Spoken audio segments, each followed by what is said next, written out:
Thank you very much again for joining this webinar today on how to measure IT happiness. And there was a lot of things we've talked about, and there were a few key takeaways I would like to share with you again. So what is important is not only focus on all of the negative stuff, but equally focus on all of the positive stuff. So capture the positive feedback for your organization for motivational reasons, but also to build upon that strength.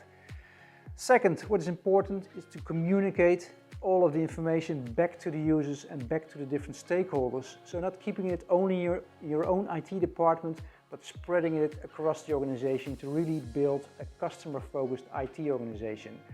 There was a lot of more to add, and you can find it in the slides which are available for you.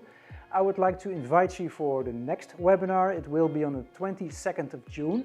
And it will be about the key trends in IT end user experience. So you're all invited. Please register and hope to see you there. Bye.